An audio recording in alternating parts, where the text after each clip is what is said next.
Good morning. I'm Kay. I don't think it's very loud, so just get right next to it. I'm Kay, and it's my pleasure to greet you here this morning at Shawnee Mission Unitarian Universalist Church.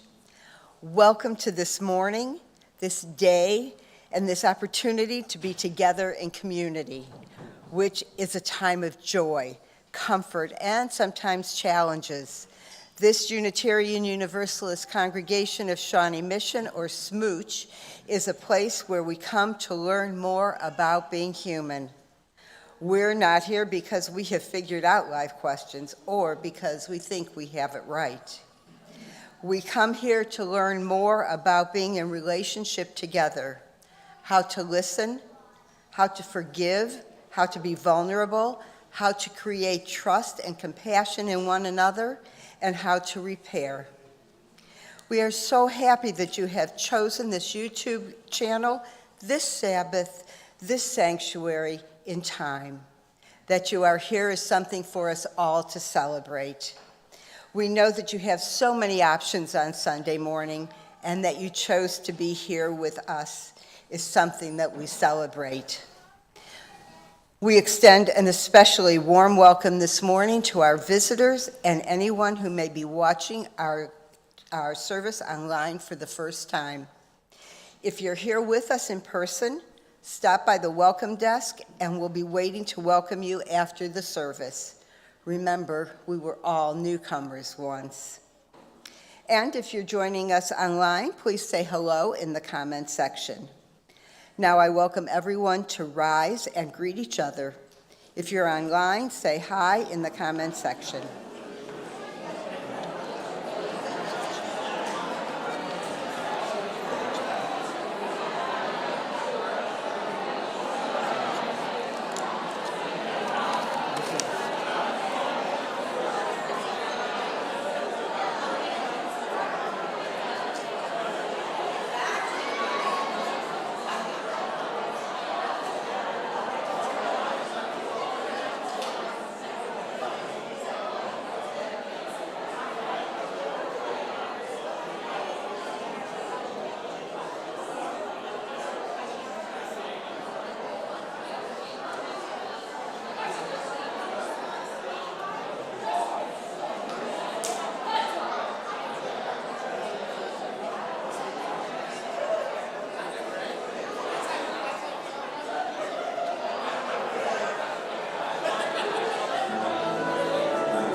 Good morning. I have just a few announcements today. First of all, we are planting the seeds of our stewardship campaign early this year. So that when spring comes, we are collecting all the pledges that keep our staff paid and our building together, we will have nice, healthy plants. This year, the sunny theme of our campaign will be sunflowers, which are huge and cheery, feed so many animals, and orient themselves to the sunshine even on cloudy days. We have a healthy committee that would like to invite you to participate in this sunflower patch that is SMUUCh by coming to the Seeds of Stewardship meeting on December 8th after the service. There are so many ways to get involved, and any participation will get us closer to being a sustainable community. You might want to give a testimony to why you love SMUUCh here from the pulpit during the campaign. You might want to make art about sunflowers. You might love SMUUCh and just be curious about the church finances. No matter the reason, you're all invited to attend on December 8th after the service, and there will be snacks. On that same day, we will be hosting a starting point class, which is for people who are interested in getting involved with membership in small groups. This is a small group deep sharing format where we learn together with other newcomers about our journeys, Unitarian Universalist history, and SMUUCh itself. We have 5 spots left for December 8th, and you need to sign up on Realm or you can call the office. Finally, we extend a special welcome to our guest musician, Beth Watts Nelson, who will be sharing of her original music with us today on the banjo and guitar. And now let us take a deep breath and for a moment listen to the sound of the ringing bowl. That's not it.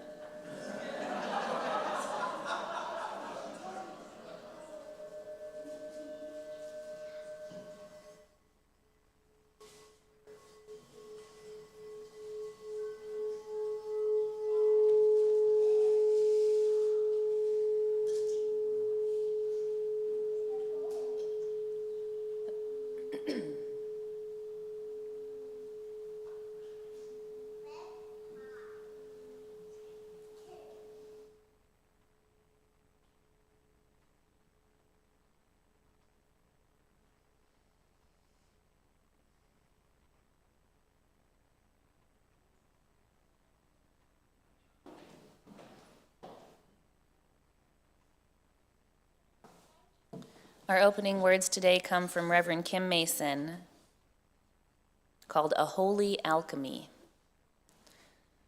Once upon a time, chemists believed they could transform lead into gold or death into life. We laugh. But are we not also in the business of alchemy, turning loneliness into connection, pain into comfort, anger into solidarity, and faith into action? The subtle magic of church combines love with justice, creates hope out of fear, transforms individuals into a community.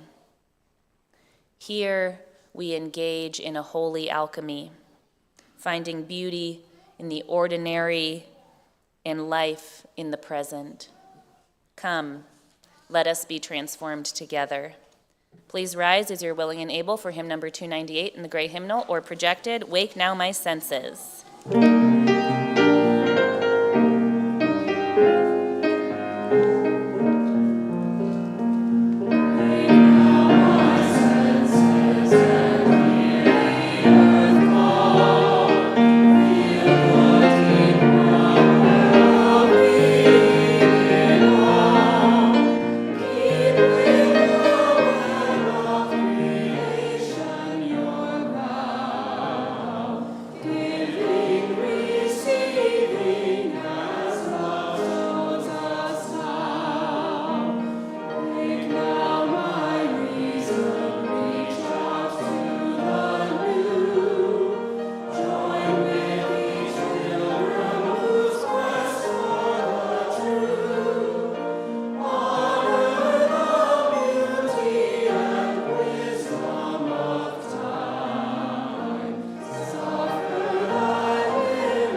And now, as Silja comes by, she comes forward to light the chalice, and we invite you to join in reciting our covenant. Let us affirm, love is the doctrine of its church, the quest for truth is its sacrament, and service is its prayer.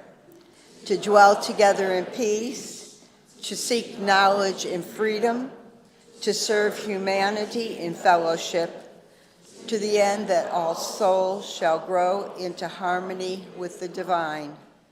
Thus do we covenant with one another.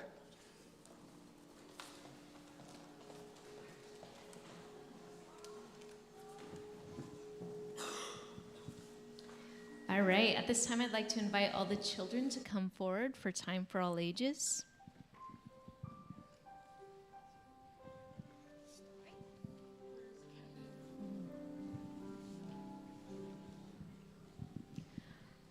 Welcome.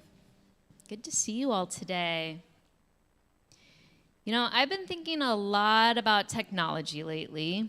It seems that there are new things every single day.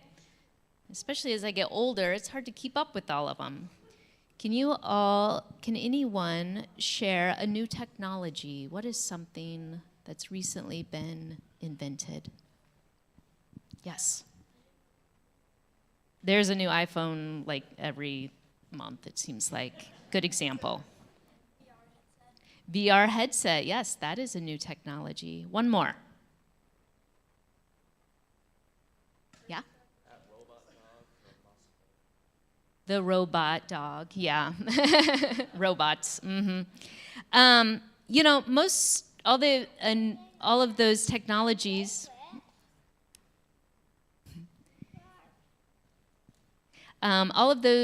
technologies are invented recently. Can anyone name an invention, a technology that's been around for at least 100 years? Yeah. The light bulb.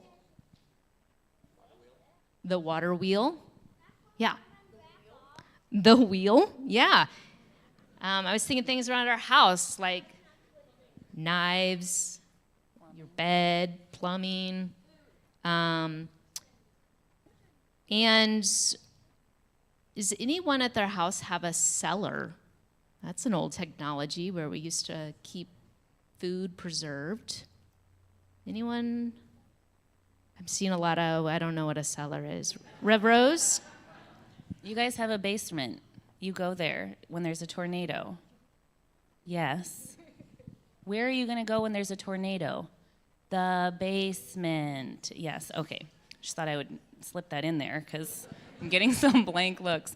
Okay, let's think about this. Who here thinks that they could hypothetically dig their own cellar? Who here thinks that if they had to, they could dig out a basement? Norman? Yeah, Sam? Yeah. Listen, if you had to, you could, okay? What would you need in order to dig a cellar? A shovel. Do you think, Joy, that you could make a shovel? If you had to. No, I mean, if I had I don't know, if I had like a fire. Right, if you had the fire, can you make a fire? No. Dang it, okay. You can make a fire? What do I have? You have, you could dig your cellar with your hands, you could, but you would regret it quickly. Technically, you could. You could make an ant cellar. Okay, you know what my own grandpa did during the Great Depression? They lost their house, and so outside of St. Louis, the whole family moved into the woods, and they dug a hovel out of a hill and lived in it, and he walked from the hill, yes, like hobbits. I'm a hobbit. He walked to kindergarten and then came back. Can you believe that? I know. It's pretty unbelievable when I think about it. Do you have any stories like that from your grandparents?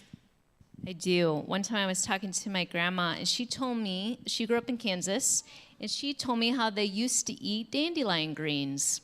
Has anyone here eaten a dandelion? Wow. Okay. seeing more hands out there than here. And dandelion greens, I learned, are considered a superfood because they are full of so many vitamins and minerals that our bodies need. And so she was telling me how in the spring and summertime, her parents would have her and her sisters go out and collect dandelion greens, and then they would eat them for dinner. And I asked her, why did you guys collect dandelion greens? She goes, well, back then, you couldn't just go to the grocery store and buy a bag of salad anytime you want. You had to eat what was in season and available. And that got me thinking again about technologies. And while we are so grateful, I'm grateful for a bagged salad I can get at the store, that sometimes convenience takes things away from us. I could be eating a lot of free dandelion greens that I don't because of new technology and conveniences. Rev Rose, can you think of anything you used to do that you can't imagine doing anymore because of technology? I used to read a map. Now, if I want to go to Loose Park, I put it in my phone. Like, come on, I can get it to Loose Park without Google Maps telling me how to get there. Yeah, what did you used to do? My social studies homework. You used to do your social studies. You should still do your social studies homework. Now no, do not have ChatGPT do your homework.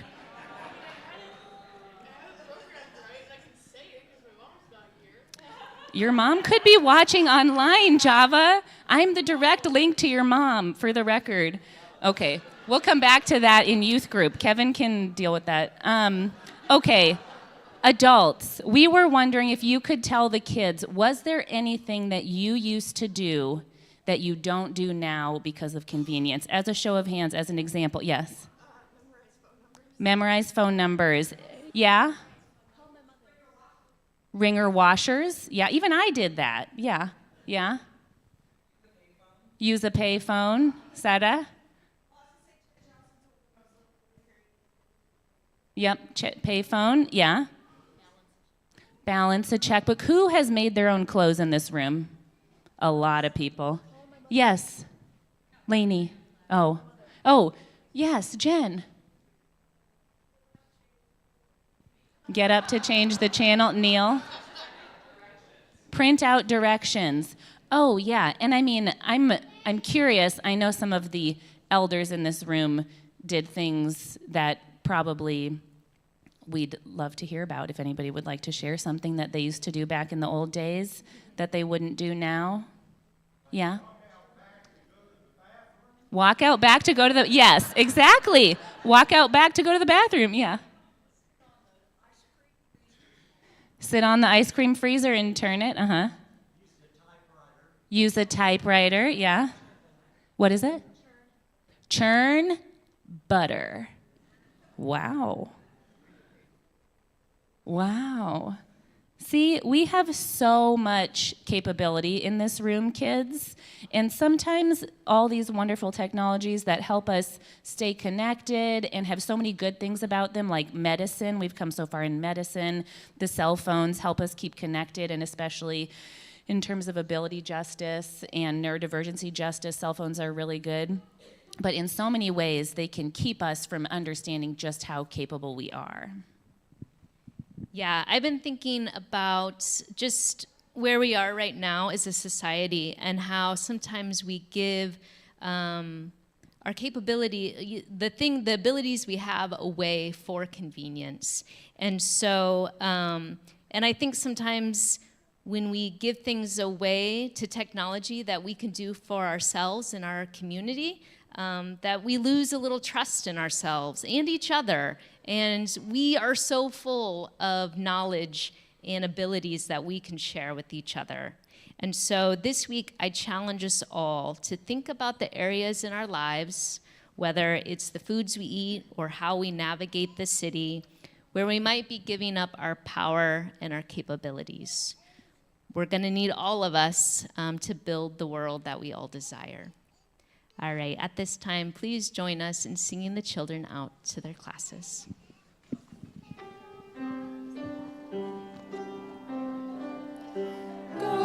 now in peace, go now in peace. May the spirit of love surround you everywhere, everywhere you may go.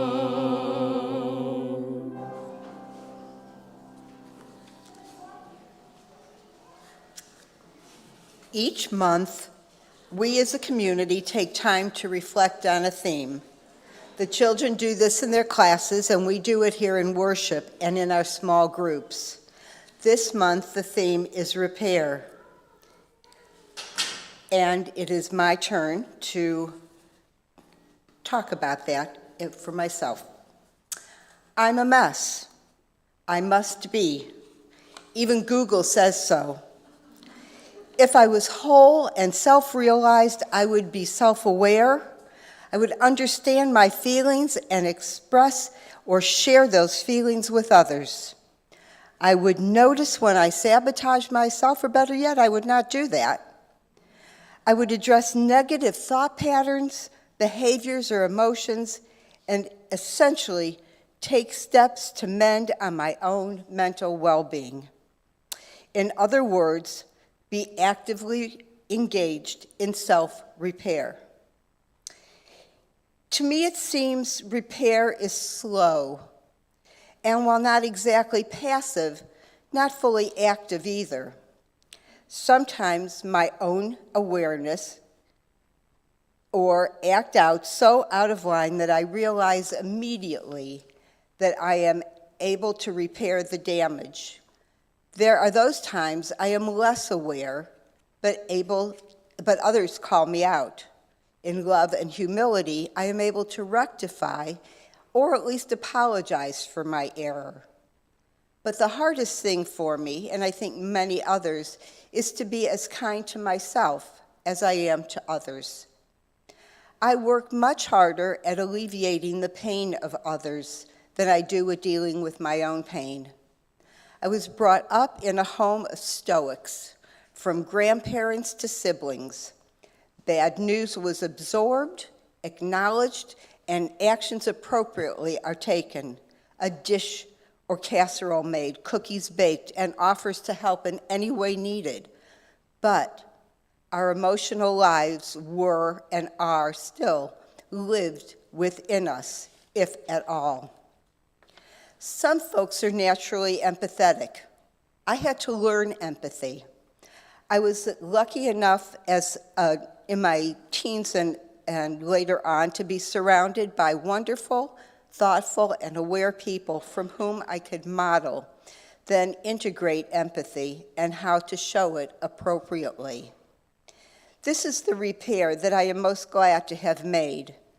Life is so different and better with true empathy, even if more painful at times. When I think of repair, I think of a whole, broken, and made whole again.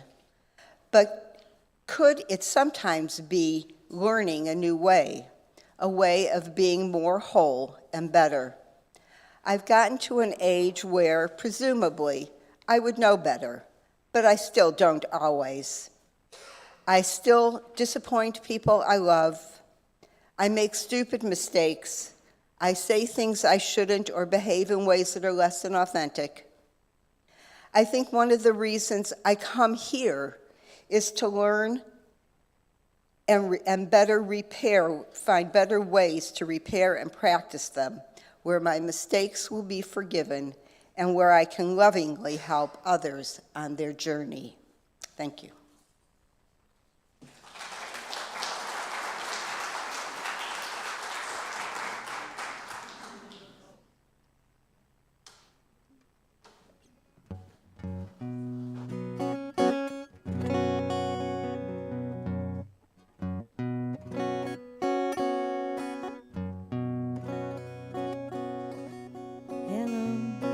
It's me, long time no see. I bet it's been since way back before fall. Yeah, we're okay. It's just been one of those days. I sure am glad you call. If only my lonely would call on the phone, we might only be lonely, we two. But lonely won't phone me, so I'll just be only alone with my lonely and you.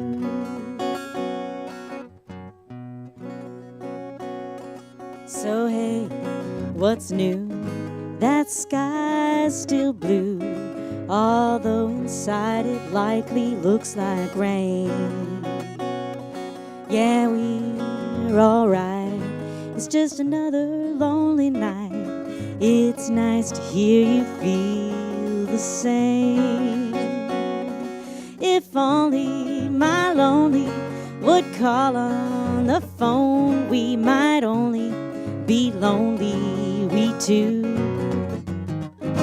But lonely won't phone me, so I'll just be only alone with my lonely and you.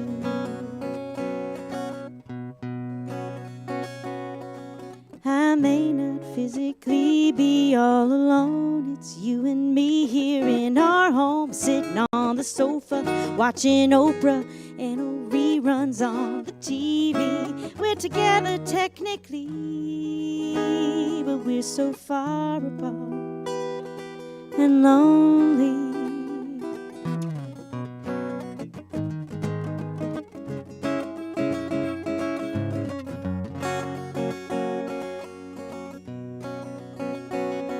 If only my lonely would call on the phone, we might only be lonely, we two. But lonely won't phone me, so I'll just be only alone with my lonely and you. My lonely won't phone me, so I'll just be only alone with my lonely and you.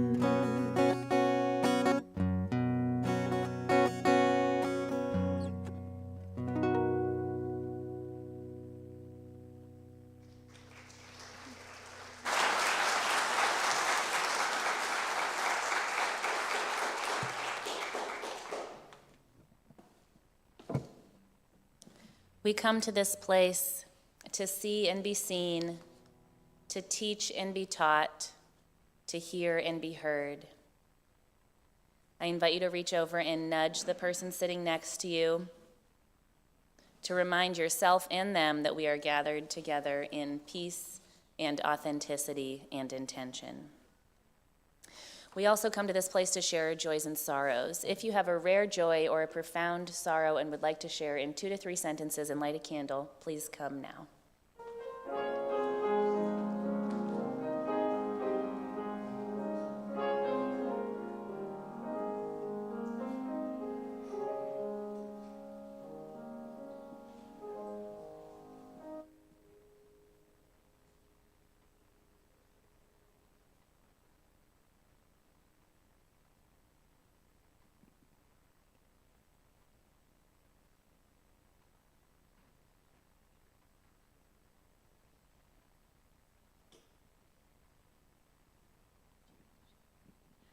I had to leave a beloved community, but I'm so glad to be here.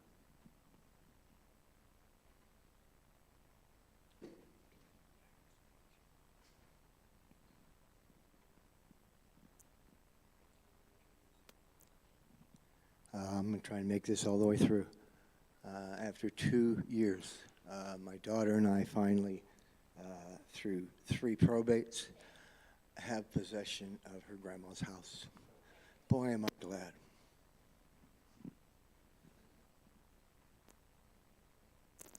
I'm a junior in high school, and this is my 3rd school musical, and I finally got a speaking role, and that's just something really exciting for me, and it's taken a lot of work, so. Yeah.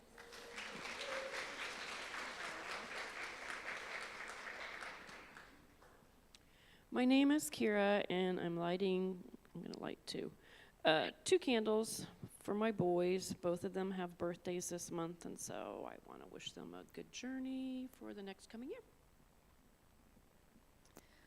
This is a candle for Jenny Ashby, who is still at home and is taking longer than she expected to get back to her normal self.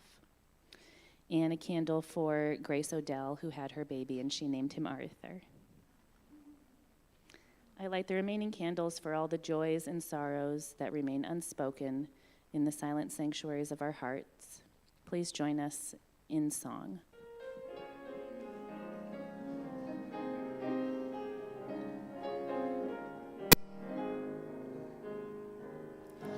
We hear your words, we witness your life in all of its heaviness, in all of its brilliance, and we carry your joys and sorrows in a shared heart.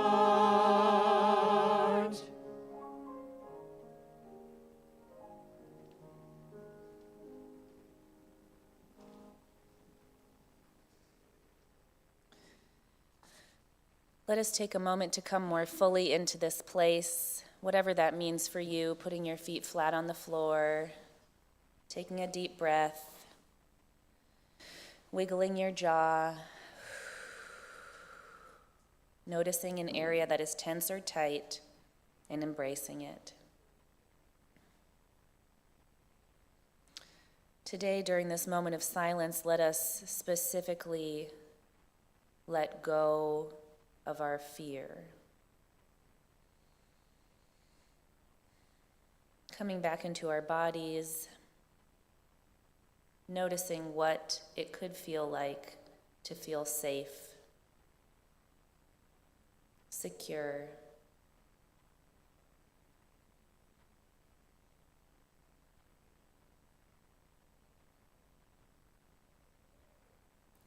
letting the corners of your lips turn up.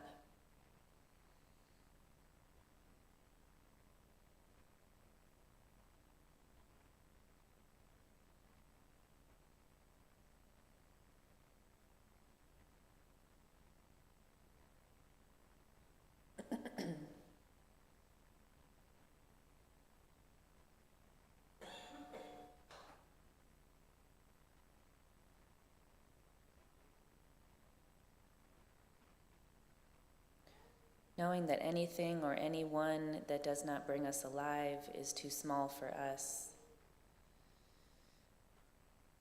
Either in your mind or repeating after me,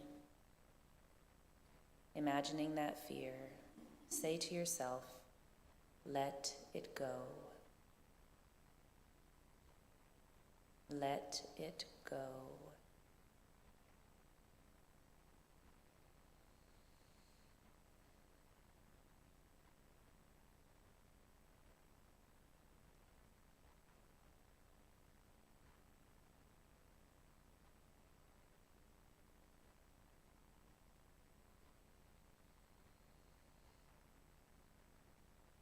Wiggling your toes and your feet, wiggling your fingers, taking a deep breath,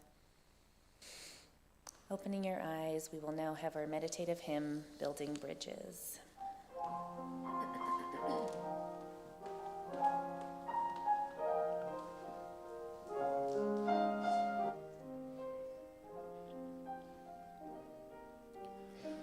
Building bridges between our divisions, I reach out to you, will you reach out to me?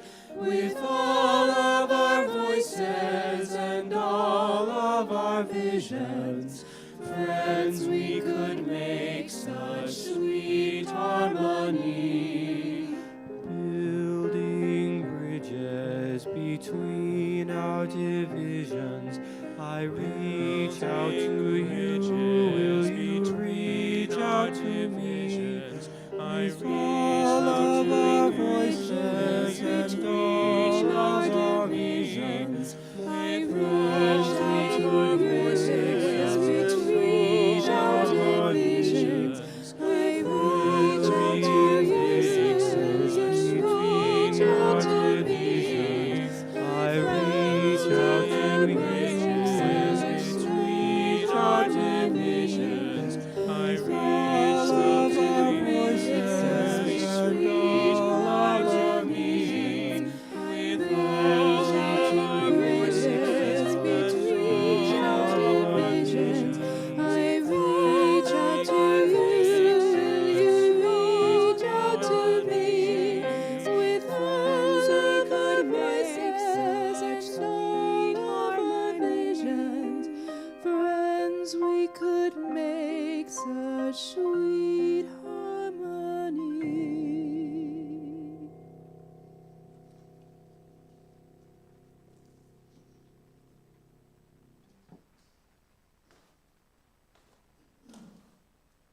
Our first reading comes from Maria Devana Headley from a story called Read After Burning in a book called A People's Future of the United States. She said that there are stories about perfection, but those stories are lies. No one ever made the world better by being perfect. There is only mess in humans, and sometimes that mess turns to magic, and sometimes that magic turns to kindness, to salvation, to survival.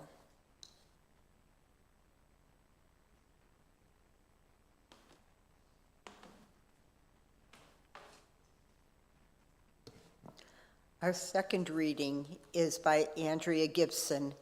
She wrote this after she received a stage 4 cancer diagnosis.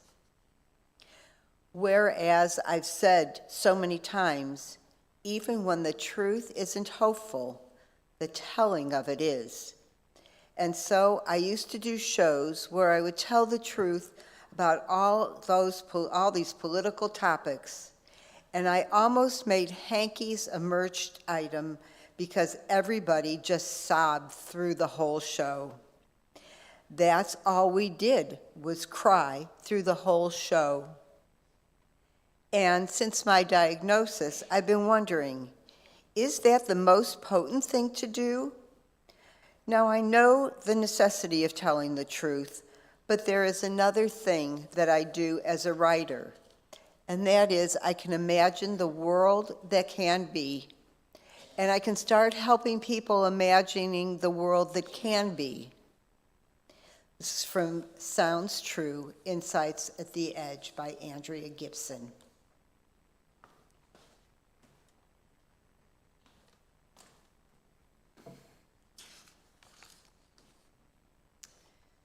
We gathered today, this week before Thanksgiving. So let us give thanks. Let us be insistent on our appreciation for our lives. Let us notice the beauty and the abundance. Let us live and move in a space of gratitude for the cornucopia of blessings and luxuries and connections and hopeful elements of life. And yet, I have this sense that this holiday is haunted. We thought Halloween was the spooky one. But it is a uniquely American holiday, and America is a complex place.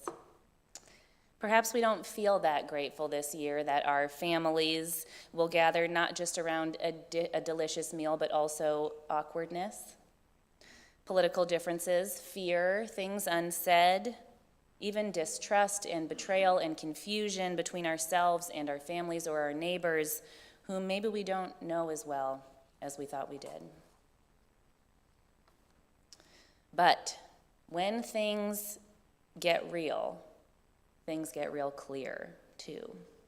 And this, I think, is a time of clarity.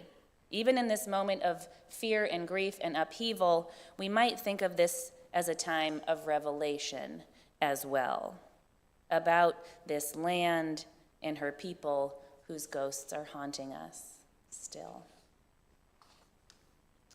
One of those ghosts that is haunting me currently is just how deeply white Christian nationalism has taken a hold of our religious landscape. Now, I've got some stuff to say about white Christian nationalism and Thanksgiving today, and I am here to say it. I know that all that Trump's team had to do was touch into a deep well of white supremacy and fundamentalist Christianity, and boom, here we are again. A friend of mine told me that his mom believes that Donald Trump is defending God's will for America, that what they did was planned to her fear because she believes that there is a reward at the end of times if she follows along and a punishment if she does not.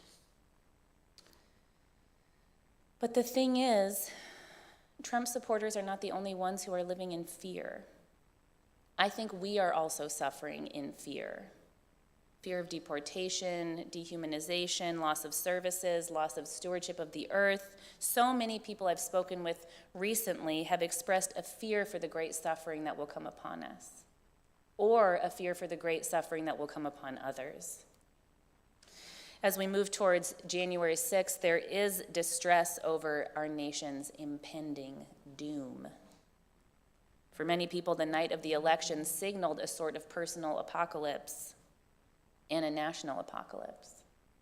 We too fear an end of a way of life. We fear an end to a time of flourishing. We fear an end.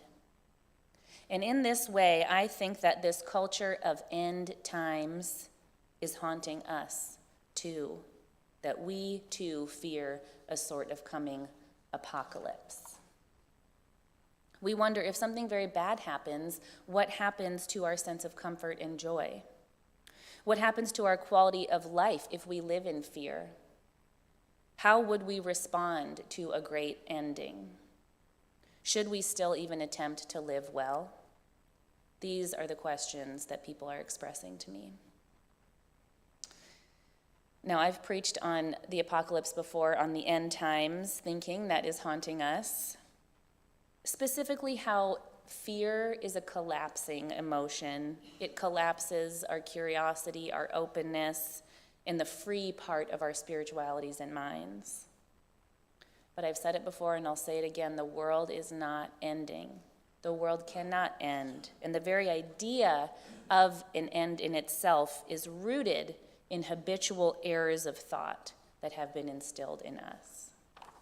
For what if instead we stake our ground in an insistence that we are always somewhere in the middle as a way to resist the bookends that are so controlling and controlled in our way of thinking? What if it's not an end that we're going towards, but it's the going that's the thing? What if we know that the way knows the way in this long story and that the story goes in cycles? What if history is just repeating itself and we can think of ourselves as living in the middle of many cycles? What if we are all so aware of the idea of an apocalypse because we're already living in a post-apocalyptic world? Theologian and author and member of the Choctaw Nation, Stephen Charleston, wrote a book called We Survived the End of the World, Lessons from Native America on Apocalypse and Hope. He said, "It was the experience of apocalypse, not the fear of it, that my ancestors faced. On Turtle Island, the name many indigenous nations give to North America, the apocalypse began its inexorable consuming of our indigenous ways of life from the moment European settlers reached our shores." Now, how does that framing change our fear? Does thinking of ourselves as already having lived through apocalypses shift the way we feel haunted? And you know, the word apocalypse not only means a great and horrific ending, but its Greek direct translation also means that something is being revealed. I've heard it said by the Japanese American community that in the wake of the atomic bomb, it became very clear to the people of Japan, who had been previously a warring nation, that there was no other option than peace. That it was revealed to them post-apocalyptically as a whole that peace was the only way after having lived through or not lived through that apocalypse. I wonder what was revealed in this nation during abolition? What was revealed in this nation during the Vietnam War? And what is being revealed for you now about the state of our nation and the state of our globe, or even the state of your neighborhood? What was revealed during the apocalypses that the indigenous populations of the Americas survived or didn't? What is continuing to be revealed to us about how so much that we value has been destroyed by white supremacy and colonization? What has been taken from the global community through this process of war and money and land grabbing? A few things that I see that have been taken from us: knowledge and commitment to zero emissions practices, ethics of conflict resolution, and wisdom regarding pacing and life's priorities that our society is really struggling to get right. But even amidst all that's been taken, what I'm really grateful for this holiday season is that there is revelation and revealing occurring. That we might finally be hearing the tunes of songs long buried, that those ghosts have been out there singing at the top of their dusty lungs, saying the gratitude for the earth is the way. Life itself is precious. Gratitude for our neighbors is the way. The inherent worth and dignity of every person is the way. And that perhaps we will take this moment to sit in our discomfort and become curious about how we move in the world as well. Because for white Christian nationalists, I know there's a feeling that they're doing right because they've been told that it's right in the name of God. And I imagine that these people of American lore, the European pilgrims who came upon these shores and are depicted of sharing a peaceful meal with indigenous peoples based in mutuality and respect, perhaps they too thought that they were doing God's will, bringing the good news to the New England to manifest simply what is destiny. Indeed, this story of Thanksgiving, and certainly the white Christian nationalists who founded this country in part thinking they were doing great things, has a direct link to where we are today. Whatever we're learning right now is uncomfortable, but I think it's too precious to rush. I think that something is being revealed about our society and about our priorities right now that is crucial for us moving forward.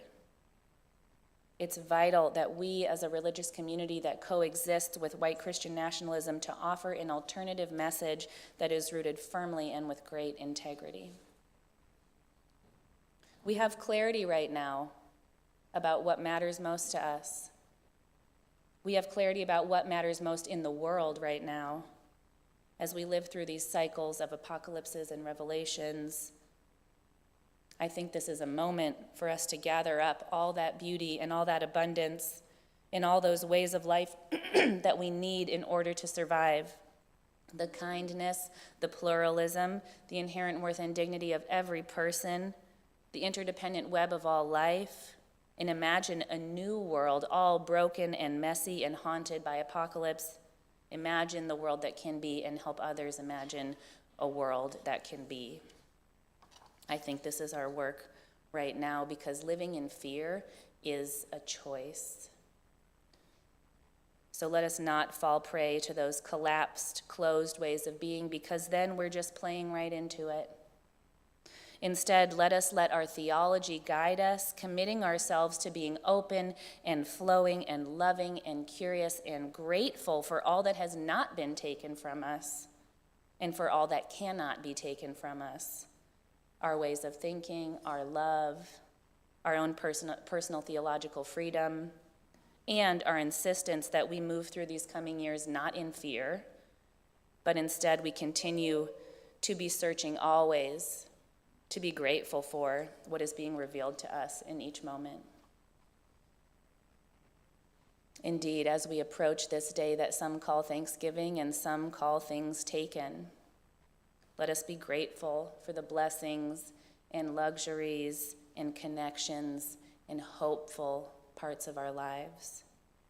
But most of all, this holiday week and into the new year, let us lead with gratitude for all that is revealed to us in this great moment of clarity.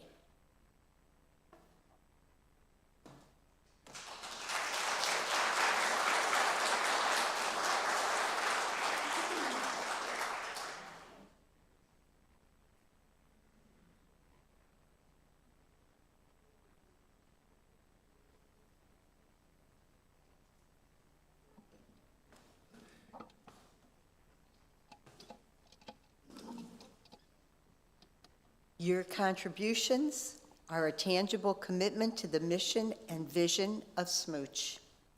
Each time you give, you renew this commitment to the mission and vision of the congregation, and as a result, your support is entwined with all that we believe and all that we do here together.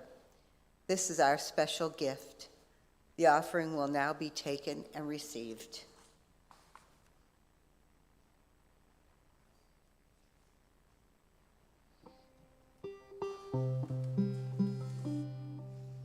I'm feeling so thankful to be here today. I find so much to relate to in the sermon and in the faces of the people I see out here, and thank you for having me.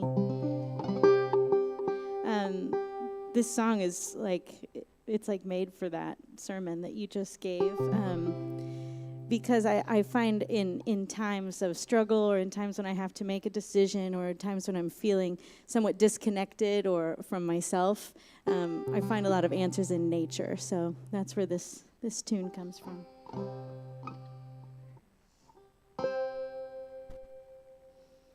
If life were too short and nature were your guide,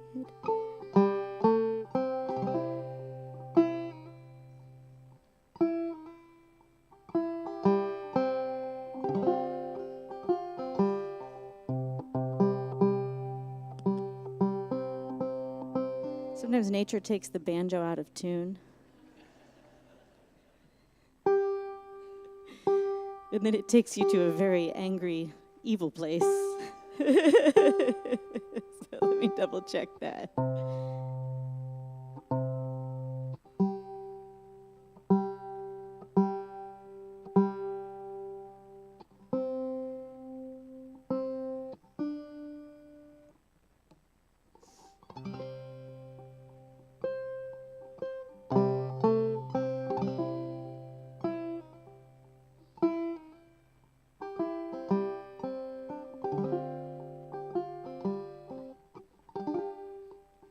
What would you do for a living? How many years would you live? Flowers don't vie for the winning. The willow don't ask how to bend. Raindrops don't cry when they fall from the sky. A bird never wonders which way she should fly, just follows the sound of the wind, never waiting for life to begin.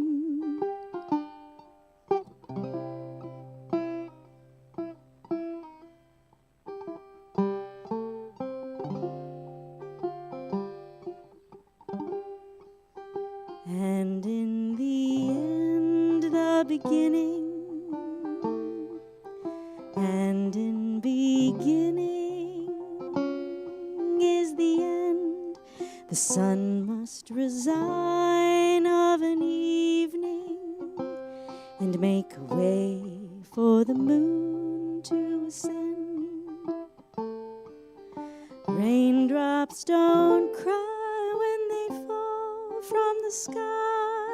A bird never wonders which way she should fly, just follows the sound of the wind, never waiting for life to begin.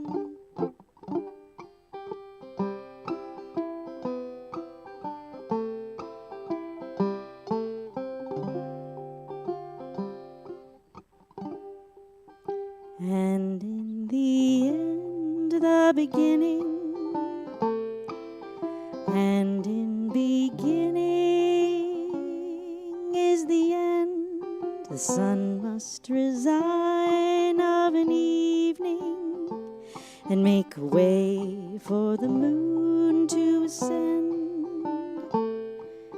Raindrops Raindrops don't cry when they fall from the sky. A bird never wonders which way she should fly. She follows the sound of the wind.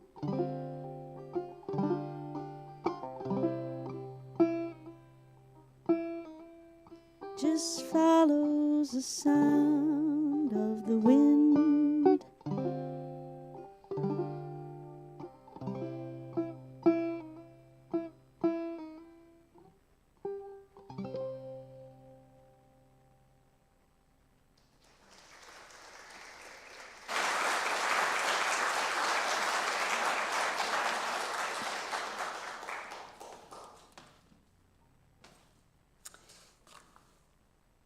And now it is time to extinguish the chalice. We extinguish this flame, but not the light of truth, the warmth of community, or the fire of commitment. These we carry in our hearts until we are together again. Please stand for the closing hymn.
Buen provecho on your Thanksgiving dinners. I hope y'all are going to be eating good.